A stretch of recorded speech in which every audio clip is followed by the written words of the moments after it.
내가 산을 향하여 눈을 들리라. 나의 도움이 어디서 올까? 나의 도움은 천지를 지으신 여호와에게서로다. 아멘.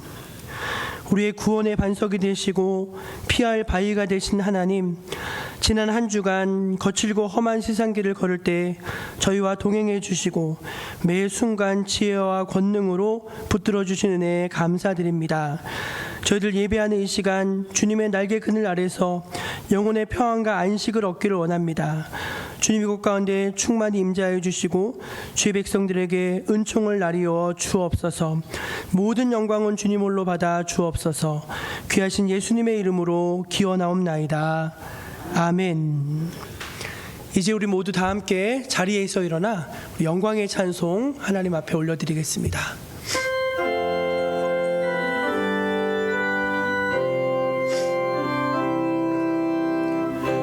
사랑하는 나의 아버지, 이름 높여드립니다.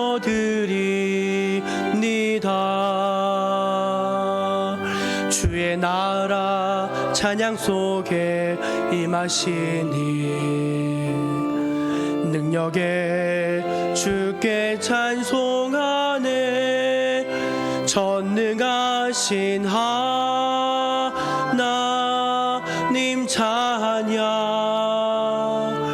언제나 동일하신 주, 전능하신 하나님 찬양 영원히 다스리네. 전능하신 하나님 찬양 언제나 동일하신 주, 전능하신 하나님 찬양 영원히 다스리네.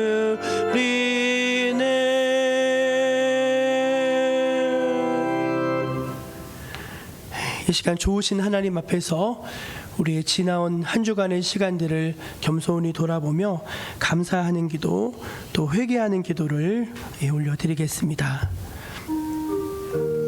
하나님의 은혜 감사드립니다.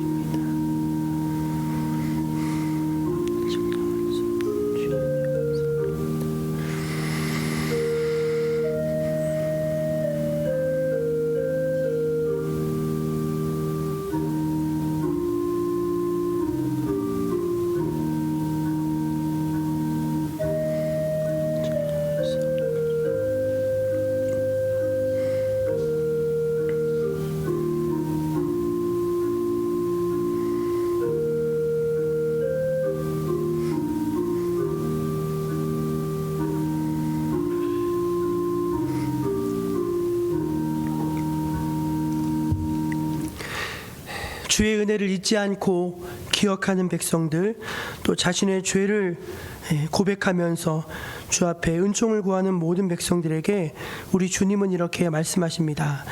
여호와는 마음이 상한 자를 가까이 하시고 충심으로 통회하는 자를 구원하시는도다. 여호와께서 그의 종들의 영혼을 속량하시나니 그에게 피하는 자는 다 벌을 받지 아니하리로다. 아멘. 사도신경으로 우리 신앙을 함께 고백하겠습니다. 나는 전능하신 아버지 하나님, 천지의 창조주를 믿습니다. 나는 그의 유일하신 아들 우리 주 예수 그리스도를 믿습니다.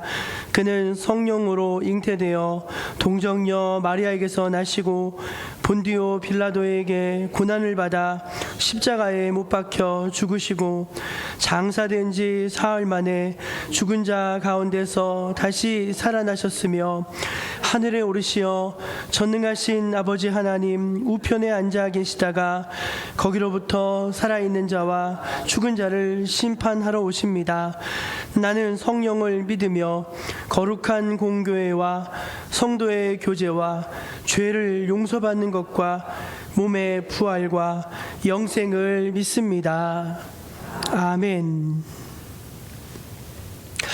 성시교독은 교독문 46번 시편 104편입니다. 내 영혼아 여호와를 송축하라. 여호와 나의 하나님이여. 주는 친히 위하시며 존귀와 거리로 온 이가 전하리라.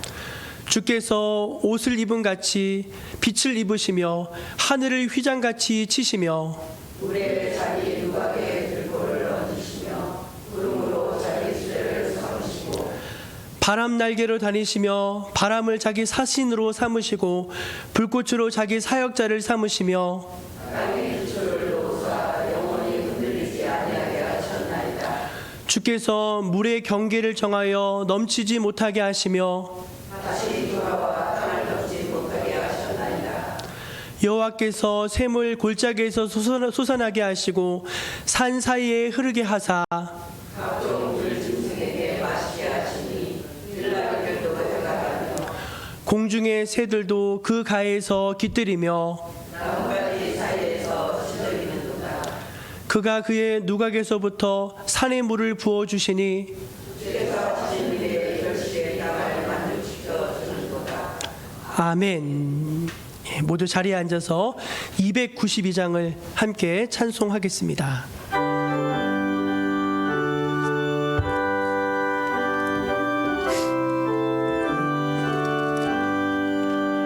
주 없이 살 수 없네 죄인의 구주여.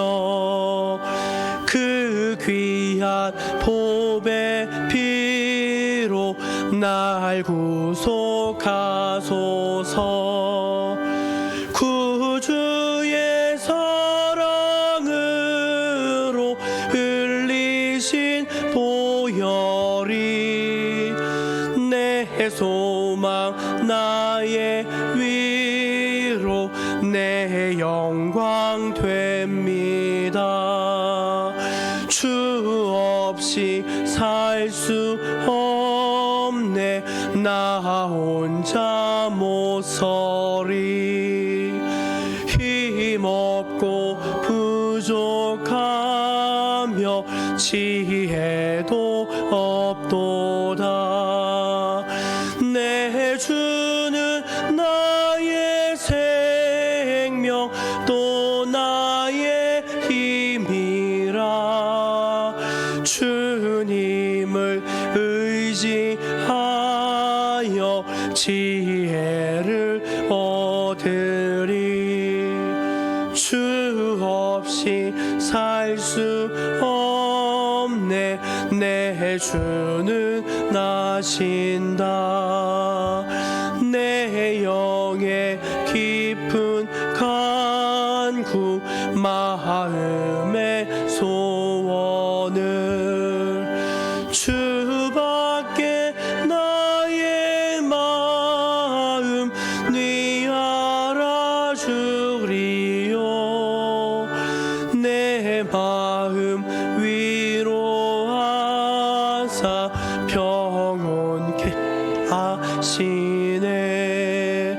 주 없이 살 수 없네 세월이 흐르고 이 깊은 고독 속에 내 생명 끝나도 사나운 풍랑일 때 날 지켜주시니 내 곁에 계신 주니 늘 힘이 됩니다.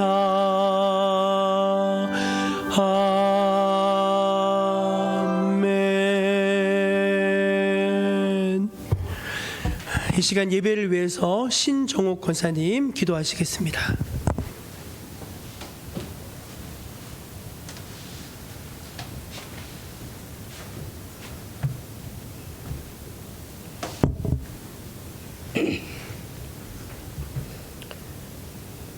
사랑과 은혜가 충만하신 하나님 감사합니다.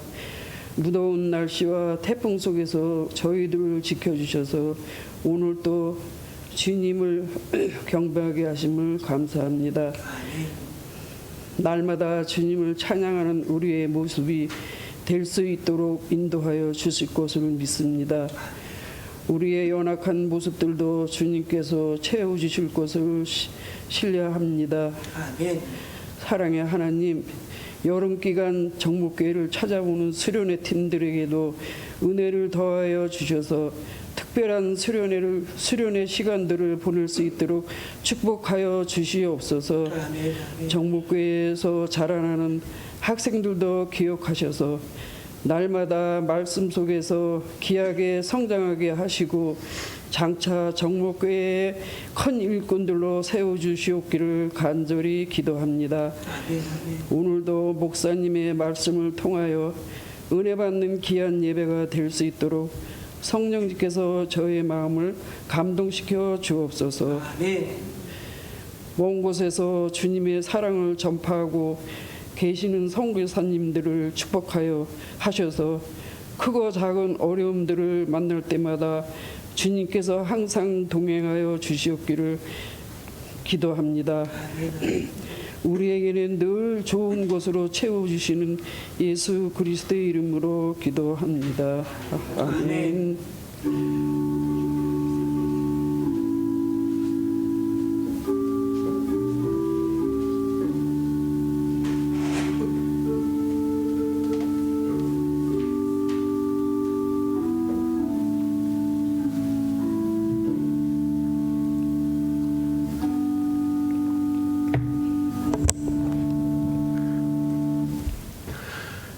오늘 우리에게 주신 하나님의 말씀은 신약성경 마태복음 9장 1절에서 8절까지 말씀입니다. 신약성경 페이지 13쪽에 있습니다.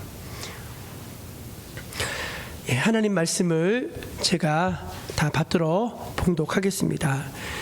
예수께서 배에 오르사 건너가 본 동네에 이르시니 침상에 누운 중풍병자를 사람들이 데리고 오거늘 예수께서 그들의 믿음을 보시고 중풍병자에게 이르시되 작은 자야 안심하라 내 죄사함을 받았느니라. 어떤 서기관들이 속으로 이르되 이 사람이 신성을 모독하도다. 예수께서 그 생각을 아시고 이르시되 너희가 어찌하여 마음에 악한 생각을 하느냐. 내 죄사함을 받았느니라 하는 말과 일어나 걸어가라 하는 말 중에 어느 것이 쉽겠느냐. 그러나 인자가 세상에서 죄를 사하는 권능이 있는 줄을 너희로 알게 하려 하노라 하시고 중풍병자에게 말씀하시되 일어나 내 침상을 가지고 집으로 가라 하시니 그가 일어나 집으로 돌아가거늘 무리가 보고 두려워하며 이런 권능을 사람에게 주신 하나님께 영광을 돌리니라. 아멘. 이 말씀은 오늘 우리 정목교회에 주신 귀한 생명의 말씀입니다. 우리 교회 표 한번 같이 힘있게 외쳐볼까요? 한 걸음 더 주님께로, 한 영혼을 주님께로. 아멘. 올 한 해 주님과 더 영적으로 가까워지시고 또 열매 맺는 그런 2023년 한 해가 되시기를 축복합니다. 교회 소식을 전해드리겠습니다. 저희 교회학교 중등부 남학생들이 지난 주간에 꿈미 청소년 연합 수련회에 2박 3일 일정으로 참여했는데 여러분들이 많이 기도해 주시고 격려해 주셔서 은혜 중에 잘 다녀왔습니다. 아이들 이제 어떻게 지냈는지 좀 궁금해하실 것 같아가지고 한 1분 정도 영상으로 편집했으니까 함께 보도록 하시죠. 주님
즐겁게 잘 다녀왔습니다. 감사합니다.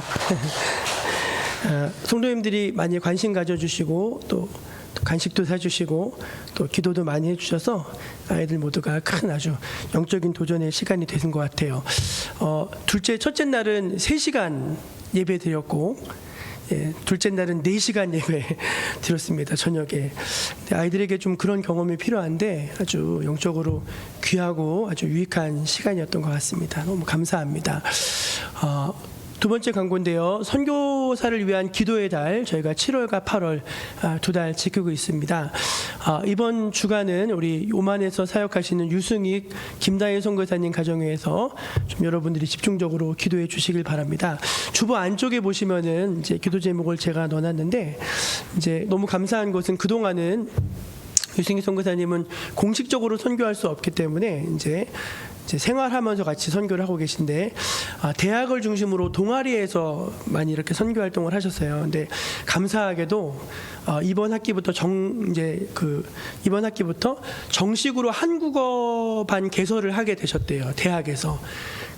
그래서 안정적인 자리가 생긴 것인데, 또 지금 BTS다, 뉴진스다에서 한류 열풍이 굉장히 많거든요. 그래서 너무 좋은 기회라고 합니다. 이번 모든 연수 이런 어학 과정들, 또 이런 모든 과정들 통해서 오만이 참 선교하기 어려운 나라인데 선교사역 잘 감당할 수 있도록, 또 자녀들의 신앙을 위해서, 또 선교사님 가정의 건강을 위해서 기도해 주시기를 이제 부탁을 드립니다. 이번 한 주간 기도해 주시기 바랍니다. 세 번째 광고는요, 우리 북면 중심지 활성화를 위한 야간 어울림 장터, 이제 오늘과 내일 이제 화요일까지 진행이 되는데, 저희 교회는 이제 오늘하고 내일 그렇게 참여하려고 합니다. 오후 4시부터 개장이 되고요. 내려가시다 보면 우리 북면 터미널에 보면은 생활체육공원이라는 곳을 새로 만들었어요. 아마 한 번도 안 가보신 분들이 많으실 것입니다. 근데 오후 4시부터 이제 야간 장터를 하는데 한 20여 개의 체험 부스하고 여러 가지 재밌는 부스들이 많이 있고요. 저희 교회도 그 부스 중에 하나를 맡아서 이제 함께 참여하게 됩니다. 교회가 교회 안에서만 머물면 안 되고 지역 사회의 한 일원으로 또 지역 일에 적극적으로 참여하고 이제 우리 일들을 감당해야 될 그런 필요가 있습니다. 그런 선교적 사명이 있는데, 그래서 여러분들이 오늘 오시면은 다양한 체험도 하실 수 있고 또 동네 축제예요. 그러니까 여러분들이 좀 많이 참여해 주시길 바라고, 차량폰이 좀 어려우신 분들을 위해서 교회에서 우리 차량을 좀 운영을 해드리려고 합니다. 우리 유용원 집사님께 전화하시면은 집사님이 시간 맞춰서 픽업도 해주시고 이제 운영을 도와주실 계획입니다. 많이 관심 가져주시고 또 즐거운 마음으로 이틀 좀 참여해 주시기를 부탁드립니다. 이번 주간에 우리 강서교회 청소년부가, 지난번엔 청년부가 왔었는데 강서교회에서 오늘 오후 1시부터 저희 교회 와서 이제 화요일까지 수련회를 진행합니다. 올 여름에 이제 마지막 팀입니다. 올 여름에 9팀, 우리 교회까지 해서 10팀 이제 수련회 진행했는데, 위에서 마무리 잘 하고 가실 수 있도록, 은혜 받고 가실 수 있도록 기도해 주시기를 바랍니다.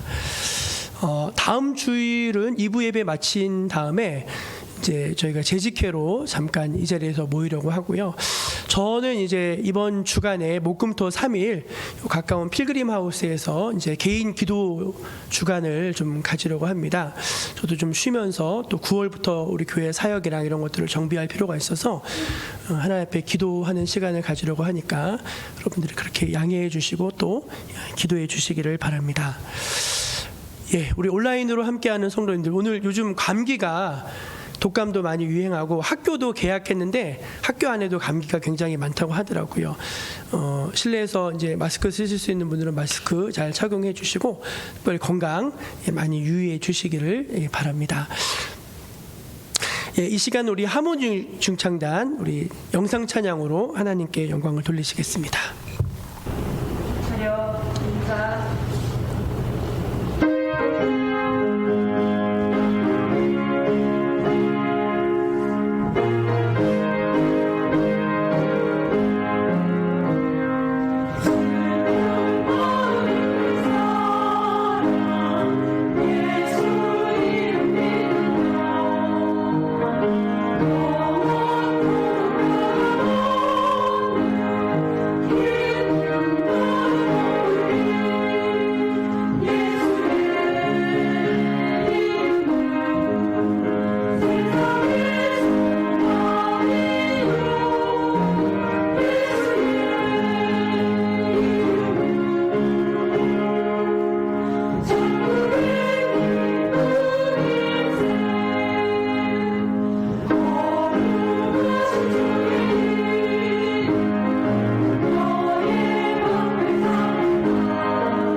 하나님께 영광의 박수 올려드리겠습니다. 우리 옆에 계신 분들하고 반갑게 한번 인사 나누고 말씀 듣는 시간 갖도록 하겠습니다. 예수님이 우리의 소망이십니다. 그렇게 인사하겠습니다.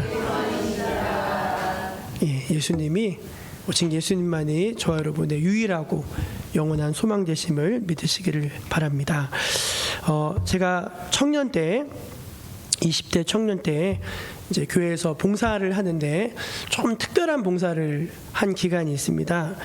어떤 봉사를 했냐면은 중풍으로 반신불수, 몸에 이제 반이 이제 마비가 되신 분인데 그 남자 성도님이셨어요. 그분을 10시가 되면은 그 집에 가가지고 그분을 이렇게 부축해서 교회에 오는 일을 이제 제가 전담으로 봉사한 적이 있었습니다. 얘기를 들어보니까 여집사님이 이제 직장을 다니시는데 남편이 이제 푹 맞으신 거예요. 그러니까 이제 챙길 수가 없는 거예요. 교회는 오시고 싶은데.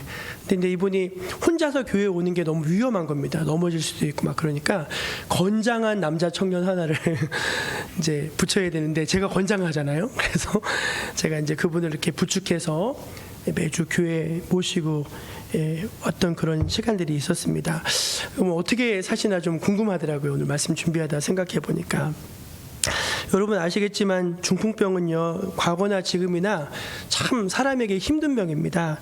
아시겠지만 뇌혈관이 막혀서 이게 터지는 건데 그래서 이제 조치를 빨리 취하지 않으면은 이제 아주 나쁜 경우는 돌아가시게 되고 이제 조금 그래도 괜찮다 싶으면은 반쯤 이렇게 마비가 되는 것입니다. 반쯤. 그래서 보면 이렇게 반이 항상 반이 이렇게 마비가 돼. 어떤 분은 정말로 다 마비가 돼서 전혀 움직이지 못하는 분들도 계시고, 중풍의 가장 큰 이제 어려움은 뭐냐면은 언어 장애인 것 같아요. 언어 장애. 이 말이 어눌해지시고 이게 생각하는 말이 입으로 안 나간다고 하더라고요. 그래서 참 이게 예수님 때나 지금이나 참 모든 사람에게 참 위험하고 참 어려운 병이라는 것을 이제 알 수가 있습니다.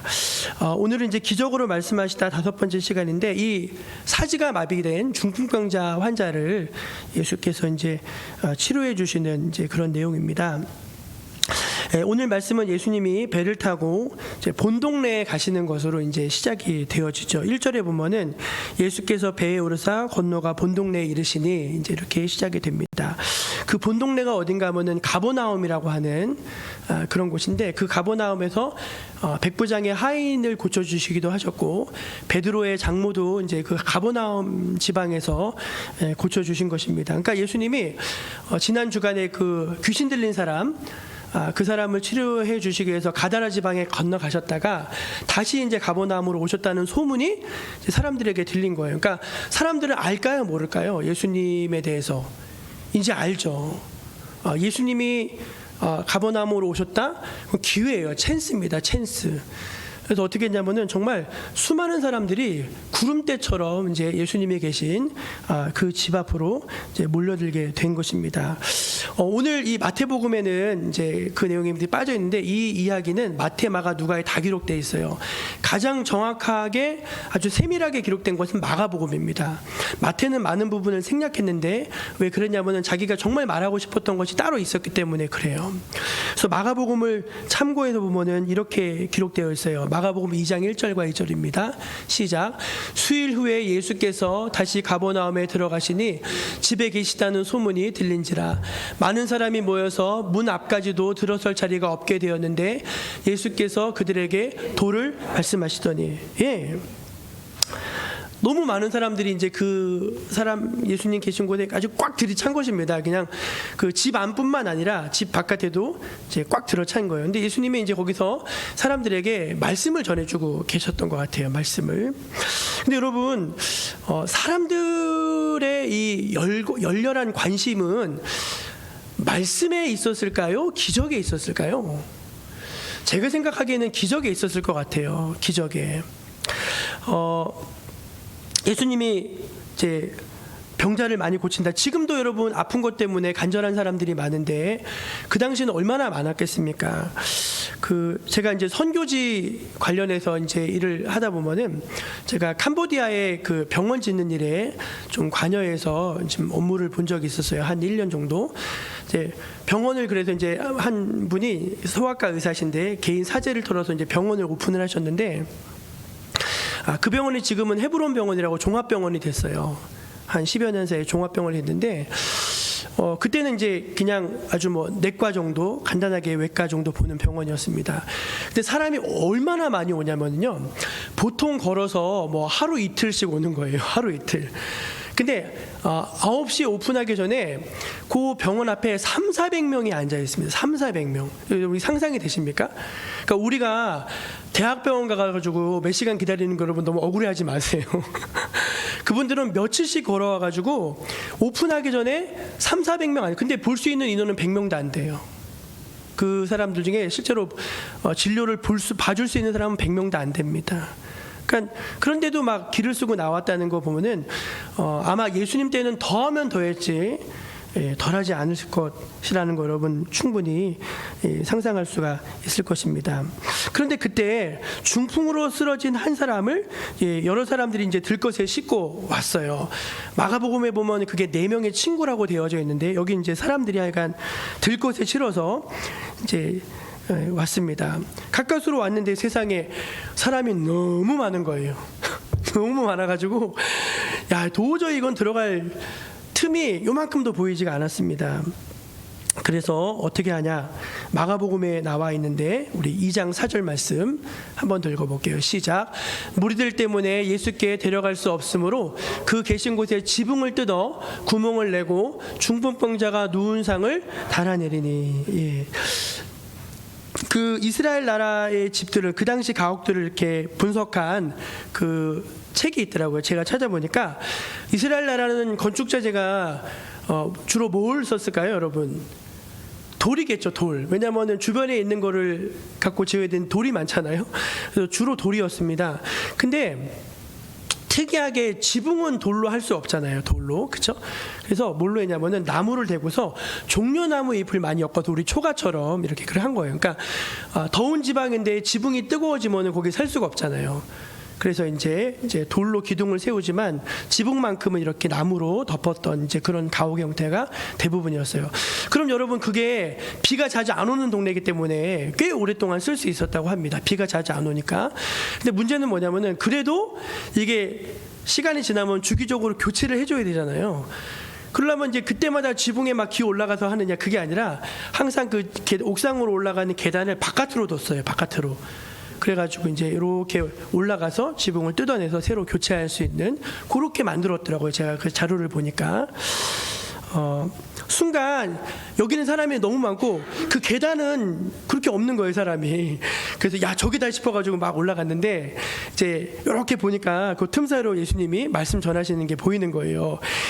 나 모르겠다 해가지고 막 그 지붕을 뜯어내기 시작했습니다. 그러니까 예수님이 이렇게 말씀 전하시는데 위에서 막 두둑두둑 떨어지는 거예요. 그러더니 갑자기 이제 미션 임파서블에 나오는 영화의 한 장면처럼 이제 줄로 달아가지고 뭐 네귀퉁을 메어가지고 영차 하면서 이제 그 사람이 내려오는 것입니다. 여러분 이 사람들의 이런 행동에 대해서 여러분들은 어떤 느낌이 드십니까? 좀 과하다는 생각이 들 수도 있을 것 같아요. 왜냐하면 남의 집 지붕을 뜯어가면서까지 그렇게 하는 것도 좀 무리스럽고, 또 거기에도 지금 말씀 듣고 은혜 받던 사람들에게는 굉장히 그게 좀 좋지 않은, 좀 불쾌한 경험이 됐을 수도 있을 것 같아요. 근데 여러분, 사람들이 어떻게 보는가는 별로 중요하지 않아요. 여러분들이 인생을 사시면서 또 신앙생활 하시면서 사람들이 나를 어떻게 볼까, 거기에 너무 목매는 인생이 되지 않게 되기를 바랍니다. 중요한 건 뭐냐면은 예수님은 나의 이 행동을 어떻게 보실까, 그게 더 중요한 것 같아요. 근데 예수님이 좋게 보셨어요. 한번 따라해 보실래요? 예수님은 좋게 보십니다. 예. 우리 말씀을 한번 볼게요. 2절 말씀입니다. 2절 시작. 예수께서 그들의 믿음을 보시고 중풍병자에게 이르시되 작은 자의 안심하라, 내 죄사함을 받았느니라. 예. 예수님이 이제 사람들은 뭘 막 그런 막 이렇게 지붕 뜯는 걸 보지만 예수님은 그 지붕을 뜯는 그 행위를 믿음으로 간주해 주셨다는 것입니다. 그러니까 여러분, 믿음이 없으면 이 지붕을 뜯어낼 이유가 없겠죠. 뭔가 이 지붕을 뜯어내고서라도 이 사람을 달아내리면은 고침받겠다라고 하는 믿음이 있어야지 이런 행동을 할 거 아닙니까? 그러니까 믿음은 생각만 하는 거는 믿음이 아니고 그건 생각입니다, 여러분. 믿음은 뭐냐면은 생각하는 것을 실행에 옮기는 게 믿음이에요. 그러니까 이 사람들은 이제 그 지붕을 뜯어낸 거죠. 근데 예수님은 그거를 좋게 보시고, 그 믿음을 보시겠다고 이렇게 나와 있어요. 제가 이 말씀을 곰곰이 묵상하다가 이제 두 가지 믿음에 대해서 생각해보고 은혜를 받았습니다. 첫째는 무엇인가 하면은 어려움 중에도 포기하지 않고 예수께 나오는 믿음입니다. 한번 절 따라해 보실래요? 어려움 중에도 굴하지 않고 예수께 나오는 믿음입니다. 예. 요한복음에 보면은 이제 베데스다 연못에 38년 된 병자가 앉아 있는 그 사건이 나옵니다. 왜 거기 앉아 있었냐면은 그 베데스다 연못이 아마 온천이었던 것 같아요. 온천. 근데 간헐천이라고 해가지고 밑에서 가스가 이렇게 보글보글 끓다가 뽕 하고 터지는 거예요. 여러분 그런 거 보신 적 있으시죠? 예, 그걸 물이 동한다고 하는데 그 물이 동할 때 누구든지 먼저 거기 들어가면은 이제 병이 낫는 거예요. 근데 이 사람은요, 이 38년 된 병자는 거기 들어갈 수 있어요? 없어요? 없어요. 왜 못 들어가냐? 장애인이니까 못 들어가는 것입니다. 장애인. 여러분, 우리나라에 장애인이 대략 전체 인구 중에 몇 프로나 될 것 같으세요? 5.2% 정도 된대요. 5.2%. 그러면은 숫자로 하면 265만 3천 명 정도 된답니다. 등록된 것만 그래요. 등록된 것만. 근데 여러분, 우리나라는요, 전 세계에 비하면 굉장히 약한 겁니다. 영국은 20%가 넘고요, 미국은 19%, 뭐 스웨덴, 독일은 15% 정도예요. 왜 그렇게 많냐? 장애를 정하는 기준이 달라서 그렇죠. 그러니까 그 사람들은 우울증도 장애로 보고요, 비만도 장애로 간주합니다. 심지어 외국인도 장애인으로 분류해줘요. 왜? 언어가 안 되잖아요. 언어가. 그리고 당뇨, 이것도 다 장애로 간주해줘요. 우리 가끔 이봉순 장로님이 뭐 오늘 장애인 뭐 일이 있어서 가신다고 하는데, 제가 보기엔 이봉순 장로님 너무나 멀쩡한 정상인이신데 예, 장애인 단체에 소속되어 계시다고 이렇게 가시는 거예요. 그러니까 그런 거죠. 근데 여러분 잘 생각해 보시면요, 우리가 쉽게 하는 행동 하나가요, 장애를 가진 분들한테는 굉장히 어려운 일입니다. 오죽하면 여러분 38년 된 병자가 거기 한 번을 못 들어가가지고 그냥 주구장창 기다리고 사람들을 원망만 하고 있었겠습니까? 그러니까 굉장히 어려운 일이죠. 근데 이 사람이 예수님께 나아가는 거는요, 일반인보다 훨씬 더 어려운 일입니다. 왜? 장애가 있잖아요. 그러니까 아마도 저는요, 애타게 좀 예수님께 데려가 달라고 요청했을 것 같아요, 이 사람이. 근데 주변에 감사하게도 좋은 사람들이 있었어요. 그 침상을 들고 예수님께 가는 것 자체가 쉽지 않은 일이잖아요. 갔는데 또 사람이 너무 많으면 포기할 수도 있잖아요. 근데 어떻게 포기합니까? 안 합니까? 포기 안 하죠. 막 지붕으로 기어 올라가서 막 뚫고 내려오는 것입니다. 여러분, 저는 이게 굉장히 너무 많이 은혜가 됐어요. 아까 제가 말씀드린 것처럼 300명이 아침에 와서 대기하고 있는데 그 중에서 의사를 만나고 돌아가는 사람들은 100명도 안 되거든요. 근데 대부분의 많은 사람들은 이런 앞에 어떤 장애물이 있다, 어떤 방해가 있다, 어떤 어려움이 있다 하면은요, 그냥 너무 쉽게 물러나 버리는 거죠. 근데 이 사람은 그렇지 않고 어떠한 방해와 어떠한 장애물과 어떠한 역경과 어떤 사람들의 따가운 시선도 의식하지 않고, 그게 있다 할지라도 그냥 예수님께 나아가기를 힘썼다는 것입니다. 왜? 예수님께 나아가야지 뭐가 풀어지는 것이죠. 굉장히 중요한 것입니다. 많은 사람들이 예수님께 나아가는 것에 대해서 너무 쉽게 포기하는 거예요. 오늘 여기 계신 분들은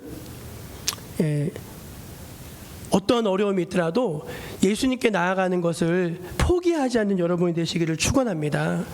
어떤 사람들은요, 예수님께 나오는데 사람이 장애물이 되더라고요. 아, 나 저 사람 꼴보기 싫어가지고 못 가겠다는 거예요.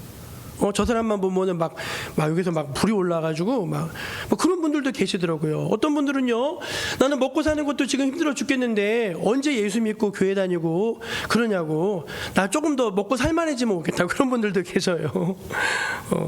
어떤 분들은요, 또 세상이 또 너무 좋아. 그래서 옛날에 우리 데리고 있던 우리 교사 하나가 있었는데 청년이었는데, 나 이제 교회 좀 그만 나오겠다고 그러더라고요. 왜 그러냐 그랬더니 좀 놀다 오겠대요. 자기는 좀 더 놀고 싶다는 거예요. 그러니까 많은 어떤 오지 못할, 예수님께 나아가지 못할 많은 장애물들이 우리의 삶에는 많다는 것입니다. 그런데 중요한 건 뭐느냐, 거기에 굴하시면 안 돼요, 여러분. 예수만이 길이고 진리고 생명이고 예수님만의 모든 문제 해결의 열쇠가 있다는 사실을 믿으시고 예수님께 그럼에도 불구하고 나아가시는 여러분 되시기를 축원합니다. 그게 오늘 이 사람들에게서 그들의 믿음을 보셨다고 했는데, 어떠한 어려움에도 굴하지 않고 나아가는 게 그것 자체가 믿음인 거예요. 두 번째는 공동체와 이제 함께하는 믿음입니다. 공동체와 함께하는 믿음. 저를 한번 따라해 보실래요? 공동체와 함께하는 믿음. 우리가 살아가다 보면은 가끔씩 그런 말을 듣는 게 있는데, 야, 저 사람 참 인복이 있다, 그런 말 들어본 적 있으시죠? 인복이 있다. 저 가끔 그런 말 듣거든요. 저는 이분 이 중풍병자가 정말 인복이 있는 분 같아요. 왜냐면은 아니 어떤 사람들이 자기를 제쳐두고 이거 들고서 지붕까지 뜯어주는 그런 사람들을 어디서 만날 수 있겠어요? 그렇지 않습니까? 아니 그냥 자기 일로 나가는 것도 문제지만 누가 정말로 안 되보다 가자 그러지 누가 지붕을 뜯어주겠어요? 근데 어찌된 용문인지 이 사람들은요 그 지붕을 뜯어주더라고요. 여러분을 위해서 지붕을 뜯어줄 친구가 있으십니까? 여러분을 위해서 지붕을 뜯어줄 사람이 있으세요? 한 사람이라도, 두 사람이라도? 그러면 여러분은 복받은 사람인 줄로 믿으시기를 바랍니다. 여러분, 이 사람이 구원을 받았는데, 중풍병자가 구원받았는데, 이 사람은요 자기 믿음으로만 구원받은 게 아닙니다. 너무 감사하게도 이 사람은요 다른 사람들의 믿음으로 구원을 받은 사람이에요. 여러분, 우리가 구원을 받는데 꼭 자기 믿음으로만 받는 게 아니라 다른 사람의 믿음의 은혜를 받을 수 있다는 사실을 기억하시기를 축원합니다. 정말이에요. 그런 사람들이 많아요. 믿음이 자기 힘으로는 예수님께 나올 믿음이 없어요. 그 사람의 믿음이 없어요. 안타깝지만. 그런데 주변의 믿음의 사람들이 그 영혼을 인도해 주는 겁니다. 하나님께로 인도해 주는 거예요. 그래서 그 믿음의 혜택과 은혜를 보는 사람들이 많다는 것이죠. 초대교회 당시 교회가 막 부흥하니까 헤롯이 안 되겠다, 이거 지금 싹을 잘라야 되겠다 해서 초대교회의 중요한 리더십들을 잡아 죽이기 시작했습니다. 야고보가 제일 먼저 순교했어요. 그 다음에 누구를 죽이려고 하냐면 베드로를 잡았고, 죽이려고 했는데 유월절을 앞두고 있는 거예요. 그러니까 유월절에 죽이면 이게 밀란이 날 수 있고 막 그러니까 유월절 이제 지나고서 죽여야지 하면서 감옥에 가뒀는데, 군병 4시 지키는 감옥에 착고를 채워서 지키고 있었습니다. 그러니까 도저히 탈출 불가능해요. 근데 그때 성경에 보니까 이렇게 기록되어 있더라고요. 사도행전 12장 5절인데요. 그 다음이요. 사도행전 12장 5절 시작. 이에 베드로는 옥에 갇혔고 교회는 그를 위하여 간절히 하나님께 기도하더라. 베드로는 할 수 있는 게 아무것도 없어요. 근데 교회가 그를 위해서 할 수 있는 게 있었습니다. 뭐냐면은 베드로를 위해서 간절히 기도하는 것입니다. 그러니까 무슨 일이 벌어졌죠, 여러분? 갑자기 묶여있던 착고가 풀어지는 거예요. 간수들의 눈이 멀어가지고 보이지가 않는 것입니다. 옥문이 열려버렸어요. 그래가지고 너무 자연스럽게 그 교회를 가서 문을 두드렸다니까요. 그러니까 누가 나면 로데라고 하는 여자애가 나와가지고 딱 보니까 베드로 음성이에요. 그래서 막 가가지고 베드로를 하니까 사람들이 다 안 믿죠. 여러분, 저는 이 말씀이 개인적으로 묵상하는 되게 은혜가 됐습니다. 정말 살아있는 공동체, 영적으로 건강한 공동체, 하나님의 생명력이 있는 공동체는 어떤 공동체냐면요, 한 사람을 살리는 공동체더라고요. 그 한 사람을 살려보겠다고 네 사람이 수고하는 거예요. 가가지고 막 그 사람 찾아서 영혼을 깨워주고, 이봐 잠자면 안 돼, 잠들면 죽어 하면서 막 그 영혼을 흔들어 깨워서 예수님께로 나아가는 거예요. 여러분 힘들고 어려울 때 여러분이 혼자가 아님을 기억하시기를 바랍니다. 여러분을 위해서 기도하는 교회가 있습니다. 여러분을 고난 가운데 함께 동참하고 있는 믿음의 동역자들이 있는 거예요. 그게 얼마나 큰 축복입니까? 그러니까 이 공동체의 믿음이 이제 이 사람에게 큰 은혜를 끼치게 된 원동력이 된 것이죠. 예수님이 이 공동체의 믿음을 보시고서 감동을 받으셨어요.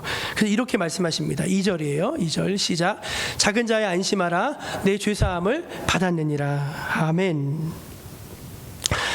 그런데 여러분 좀 이상하지 않나요? 뭔가 좀? 왜냐면은 갑자기 주제의 전환이 일어나는데, 이 사람은 병을 고침받기 위해서 예수님께 나왔는데 예수님은 갑자기 죄사함을 받았다고 말씀하십니다. 근데 전에는 안 그러셨어요.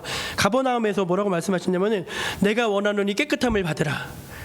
내가 가서 고쳐주리라. 이러셨거든요.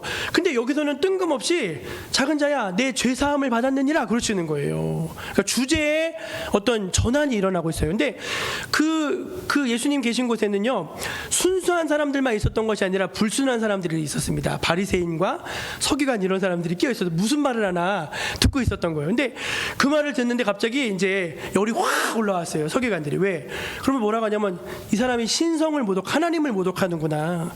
어떻게 사람이 죄를 사하느냐? 응? 어떻게 사람이 죄를 사할 수 있느냐 하면서 막 이제 열이 확 꼬투리 하나 잡은 거예요. 그러니까 예수님이 그 마음의 악한 생각을 아시고 아주 놀라운 질문을 거기에 탁 던지십니다. 한번 같이 읽어볼까요? 예, 같이 읽어볼게요. 시작. 너희가 어찌하여 마음에 악한 생각을 하느냐? 내 죄사함을 받았느니라 하는 말과 일어나 걸어가라 하는 말 중에 어느 것이 쉽겠느냐? 여러분 답해보세요. 어느 것이 쉬워요? 어느 것이 쉬워요? 알 것 같기도 하고 모를 것 같기도 하시죠, 여러분. 여러분 잘 생각해 보면요, 내 죄사함을 받았느니라 하는 말씀과 일어나 내 자리를 들고 걸어가라 이 하시는 말씀 두 마디 그 얘기 하신 건데 공통점이 있습니다. 둘 다 하나님만 하실 수 있는 일이에요. 그렇죠? 이 사람이 지금 사지가 마비돼 하고 누워 있는데 말도 못한 사람인데 일어나 걸어가라 해서 일어나는 거는요, 그 사람이 할 수 있습니까? 못하죠. 하나님만 하실 수 있는 거예요. 그거는. 그리고 내 죄사함을 받았느니라, 용서 사죄의 은총을 베푸시는 것도 하나님만 하실 수 있는 거예요. 공통점입니다. 근데 차이점이 있더라고요. 차이점은 뭔 것 같아요? 죄사함은요, 죄사함을 받았느니라 하는데 받았는지 안 받았는지 보이지가 않아요. 그렇죠? 그런데 일어나 내 자리를 들고 가라 그러면은 그거는 보여야 돼요. 이 사람은 이제 일어나야 된다니까요. 그럼 여러분 잘 생각해 보세요. 사람들이요, 어떤 걸 더 원했을까요? 눈에 안 보이는 죄사함을 얻었느니라 이거 하고 눈에 보이는 일어나 걸어가라 그거 중에 어느 걸 더 원했을 것 같아요? 여러분 생각하기에는 이왕이면 여러분 일어나 걸어가는 걸 더 원하지 않았겠습니까? 그게 서프라이즈, 놀라운 일이잖아요. 근데 예수님이 내가 왜 그런 질문을 너에게 던졌는지 답을 주겠다면서 6절에 이렇게 말씀하세요. 읽어볼게요. 시작. 그러나 인자가 세상에서 죄를 사하는 권능이 있는 줄을 너희로 알게 하려 하노라 하시고 중풍병자에게 말씀하시되 일어나 내 침상을 가지고 집으로 가라 하시니. 아멘. 여러분 예수님이 기적을 보여주셨는데 막 병자를 많이 고치셨어요. 그러면 여러분 그 병 고침 받은 사람들은 이제 안 아팠을까요? 아프죠. 왜 안 아파요? 안 죽었을까요? 죽죠. 왜 안 죽어요? 다 죽었어요. 아프고 병들고 또 죽었어요. 그러니까 여러분 병이 낫는다는 건요, 구원을 보여주는, 이 세상에서 구원을 보여주는 하나의 사건이에요. 사건, 이벤트예요. 그거 자체가 완전한 구원은 아니라는 것입니다. 그럼 구원의 본질은 뭐냐? 구원의 핵심은 뭐냐? 바로 죄사함 받는 게 구원이에요, 여러분. 죄가 사해져야지 하나님의 자녀가 되고, 죄가 사해져야지 성령을 선물로 받고, 죄가 사해져야지 기도가 응답을 되고, 죄가 사해져야지 하나님의 역사가 일어나는 수 있거든요. 근데 사람들은요, 병 고침 받은 사람들은 다 어떻게 생각하냐면 예수님은 의사인가 보다. 병 고치는 분인가 보다 그렇게 생각한다는 거예요. 근데 그게 아니고, 야, 내가 병 고치러 세상에 온 것이 아니라 너희의 죄를 사해서 구원을 주게 이 세상에 왔다. 그게 정말 기적이다. 예수님이 기적의 참된 의미를 그들에게 깨우쳐 주신 줄로 믿으시기를 바랍니다. 어제 오후에 이제 우리 집사람이 웬일인지 자꾸 이제 요즘 책을 읽으시는데, 제가 좋아하는 책을 자기가 딱 펴들고서 막 읽고 계셔서요. 제목은 조용기 목사님 쓰신 4차원의 영적 세계를, 그 책은 두고두고 읽어도 좋아요. 그 책을 또 읽고 계시더라고요. 처음 읽은 건가요? 처음 읽었나 봐요. 저는 여러 번 읽었는데, 근데 갑자기 이 사람이 은혜를 받았는지 저희 때 대뜸 이 책을 들고 와서 읽어주는 거예요. 난 읽어달라고 한 적도 없는데 읽어주는 거예요. 제가 그대로 한번 읽어드릴게요. 그 6챕터인가 부분인데 시작할 때 이제 그 내용이에요. 제가 그분이 체험한 그대로 내용을 제가 읽어드릴게요. 어느 날 사람들이 한 자매를 들것에 뉘어서 나에게 데려왔습니다. 그 자매는 목 아래가 다 마비되어 손가락 하나 움직일 수 없었습니다. 그 자매가 들것에 실려왔을 때 나는 이상한 느낌을 받았습니다. 마치 나의 가슴에 요동치는 듯했습니다. 나는 그때 베데스다의 목가에 누워있던 38년 된 병자가 기적을 체험했던 것처럼 무슨 일이 일어날 것 같은 어떤 예감을 받았습니다. 나는 그 자매가 누워있는 들것 옆으로 갔습니다. 그 자매의 눈을 들여다보면서 나는 그 자매의 마음속에 자신이 낫겠다는 믿음이 있다는 것을 보았습니다. 그 자매에게 있는 것은 죽은 믿음이 아니라 살아있는 믿음이었습니다. 나는 그 자매의 이마에 손을 얹고 말했습니다. 자매님, 예수님의 이름으로 당신은 나았습니다. 그러자 그 즉시 하나님의 권능이 임하여 그 자매는 낫게 되었습니다. 그 자매는 들것에서 일어나서 크게 놀라며 하나님을 찬양했습니다. 여기까지가 이제 그 내용이에요. 근데 그 다음 내용이 너무 재밌더라고요. 나중에 그 자매가 고마움의 표시로 선물을 들고 우리 집에 왔습니다. 자매는 제 서재에 들어오더니, 목사님, 문을 닫아도 될까요? 라고 말을 하는 거예요. 그래서 예, 닫으세요라고 이제 말을 했는데, 그러자 그 자매가 갑자기 문을 닫고서는 갑자기 무릎을 딱 꿇고서 이렇게 이제 말을 하더랍니다. 목사님, 제발 목사님 자신에 대해서 저에게 솔직하게 말해주세요. 목사님은 인간의 모습으로 두 번째 오신 예수님이 아니십니까? 그렇게 물어보더래요. 정말로 목사님이 인간의 모습으로 두 번째 오신 예수님이 아니십니까? 물어보더래요. 그때 조 목사님이 너무 어이가 없어서 웃었답니다. 그러면서 이렇게 말했습니다. 자매님, 저는 하루 3끼 먹고 매일 밤 잠을 자는 당신과 똑같은 인간일 뿐입니다. 저도 자매님처럼 주 예수 그리스도를 믿음으로 구원받은 사람입니다. 그렇게 말했다는 거예요. 여러분, 그때 조 목사님이 마음을 잘못 먹었으면 내가 예수님 맞다고 했겠죠. 그렇죠. 그러면은 누구죠? 이만이 되는 것이고 신천지 그렇게 되는 것이죠. 근데 난 당신과 똑같은 사람입니다. 이제 말을 하심으로 이제 그걸 넘어가셨다는 거예요. 사랑하는 여러분, 오늘 설교 제목이 죄사함의 기적이에요. 많은 사람들이요, 죄사함을 기적이라고 인정하지 않습니다. 그건 그냥 하나님의 당연한 은혜라고 생각해요. 그렇지 않아요, 여러분. 여러분, 내 죄가 얼마나 많냐면요, 셀 수 없이 많습니다. 정말로 셀 수 없이 많아요. 우리는 그냥 아주 죄의 머신들이에요. 죄 계속 만드는 머신들이에요. 그 셀 수 없이 많은 죄가 예수 그리스도의 보혈로 단번에 다 사함을 받고 하나님의 자녀가 된다는 것이 기적이 아닙니까, 여러분? 기적이 아닌가? 이건 정말로 기적이에요. 이게 진짜 기적이거든요. 근데 많은 사람들은요, 그냥 병만 낫기를 원하는 거예요. 그래서 어떤 기독교가 되는지 아세요? 얄팍한 기독교가 되고 가는 것입니다. 10명의 문둥병자가 다 고침받았거든요. 깨끗해졌어요. 근데 한 사람밖에 안 돌아왔어요. 그건 뭔지 아세요, 여러분? 기적을 체험하는 사람들은 많을지 모르지만 정말 하나님을 제대로 믿는 사람은 별로 없다는 것입니다. 별로 없다는 거예요, 여러분. 여러분, 우리에게 이 죄사함의 기적을 주신 그리스도의 은혜에 감사하신 여러분 되시기를 축원합니다. 그게 은혜인 것입니다. 이번 한 주간 지내시면서 무엇이 정말 은혜인가, 무엇이 정말 기적인가를 생각하시면서 주의 은혜 가운데 기쁨으로 살아가시는 여러분 모두가 되시기를 축원드립니다. 기도하겠습니다. 하나님 아버지, 감사합니다. 주의 은혜가 너무나 큽니다. 나 같은 죄인을 살려주신 나 같은 죄인을 아들 삼아주신, 자녀 삼아주신, 나 같은 죄인을 위해서 저 영원하고 빛나고 아름다운 것을 예비해 두셨다고 하시는 그 하나님의 은혜가 얼마나 큰 것인지, 얼마나 놀라운 기적인지 하는 저희가 알게 하여 주시고, 하나님 그 은혜 안에서, 그 놀라운 기적 안에서 기뻐하고 감사하는 삶을 사는 저희들 모두가 되게 하여 주옵소서. 예수 그리스도의 이름으로 기도드립니다. 아멘. 우리 찬송 539장을 부르시면서 하나님 앞에 예물 올려드리겠습니다.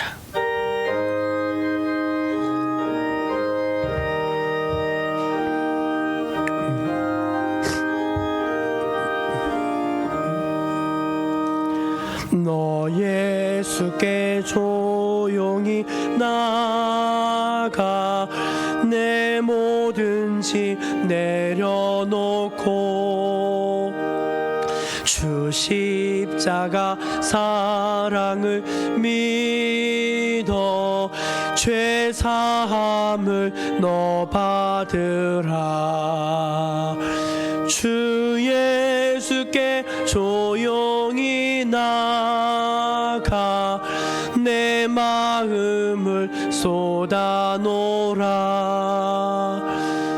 늘은 미리 보시는 주님 그 은혜를 베푸시리. 주 예수를 은혜를 입어 내 슬픔이 없어지리. 내 이웃을 늘 사랑하여 너 받은 것 거저 주라. 주 예수께 조용히 나가 내 마음을 쏟아놓으라. 늘은 미리 보시는 주님 그 은혜를 베푸시리. 4절 같이 부르겠습니다. 주의 은인과 사귀어 살면 새 생명이 넘치리라. 주 예수를 찾는 이 앞에 참 밝은 빛 비추어라. 주 예수께 조용히 나가 내 마음을 쏟아놓으라. 늘은 미리 보시는 주님 그 은혜를 베푸시리. 우리의 사제에 큰 은총을 베풀어 주신 하나님의 은혜에 감사드립니다. 너무나 크고 놀라운 기적 같은 은혜임에도 불구하고 저희는 잘 깨닫지 못합니다. 이런 아둔한 저희의 영혼을 깨우셔서 우리가 얼마나 하나님께 큰 복을 받은 사람들인지, 하나님의 은혜가 우리 인생이 얼마나 큰 것인지 깨달아 알게 하여 주시고 그 은혜에 반응하고 또 기뻐하고 감사할 수 있는 저희들 모두가 다 되게 하여 주옵소서. 하나님의 은혜에 감사하는 마음으로 저희들 작은 것이나마 구별하여서 하나님 앞에 믿음으로 올려드립니다. 주의 것을 기쁘게 받아 주시옵소서. 주의 나라와 주의 영광 위에서 아름답게 사용하여 주옵소서. 성도의 가정과 산업을 살펴주시고 은혜와 축복을 더하여 주시옵소서. 담대한 믿음을 주시고 기도할 때 응답하는 은총을 더하여 주시옵소서. 하나님 아버지, 우리가 실상은 가난한 자들이 아니라 하나님께 대하여 부유한 자들임을 인식할 수 있게 하여 주시고 부유하신 하나님의 넉넉한 은혜를 누리며 체험하며 사는 능력 있는 인생들 다 되게 하여 주시옵소서. 하나님, 오늘 중풍병자가 벌떡 일어난 것처럼 하나님 오늘 마음에 낙심한 사람들이 벌떡 일어나게 하여 주시고 인생의 모든 문제에 사로잡혀서 누워있는 사람들이 있다면 깨워주셔서 하나님 앞에 벌떡 일어나 새로운 인생을 살게 하여 주시옵소서. 주시옵소서. 하나님, 우리 종목교회를 이곳에 세워주시고 여기까지 인도해 주심에 감사합니다. 이번 한 주간도 성도들이 삶의 자리에서 믿음으로 승리하게 해주시고 하나님께 귀한 이 열매로 올려드리는 참 귀하고 복된 성도들 다 되게 하여 주옵소서. 하나님의 은혜에 감사드리며 귀하고 귀하신 예수님의 이름으로 기도드립니다. 아멘. 우리 옆에 계신 분들에게 기적이 일어납니다. 그렇게 한번 인사 나누도록 하겠습니다. 기적이 일어납니다. 예, 저는 개인적으로 참 은혜가 있는 것 같아요. 예수님의 기적을 함께 묵상하면서 놀라우신 그런 기적을 체험하며 사시는 여러분 모두가 되시기를 바랍니다. 한 번만 더 인사할까요? 장터에서 만납시다. 예, 한번 구경도 오시고 또 지역을 사랑하는 마음으로 이렇게 함께 참여해 주시길 바랍니다. 다 자리에서 일어나셔서 파송 찬양 함께 부르시겠습니다.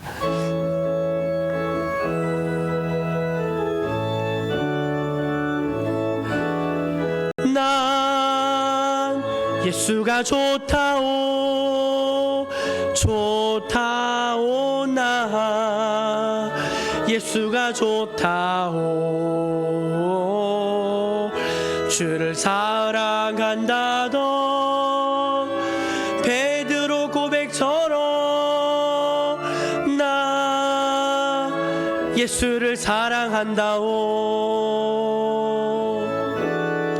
형제 자매여 참된 행복을 찾거든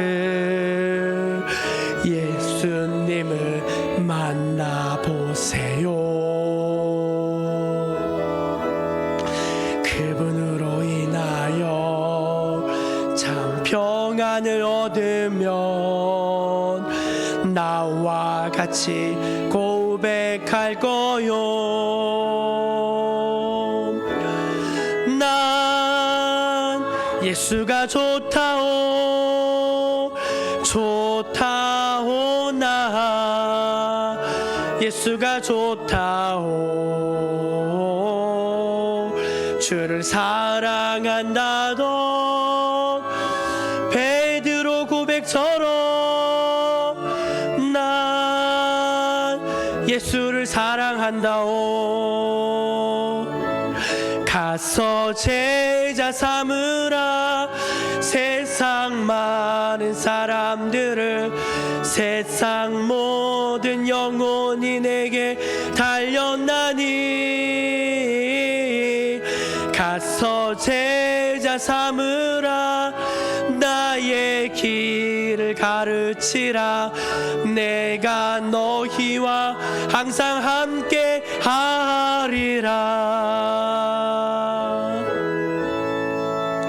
주 예수 그리스도의 은혜와 하나님 아버지의 사랑과 성령의 교통하심이 오늘 하나님의 사랑을 입은 주의 모든 백성들 머리 위에 지금부터 영원까지 함께해 주시기를 간절히 축원하옵나이다. 아멘.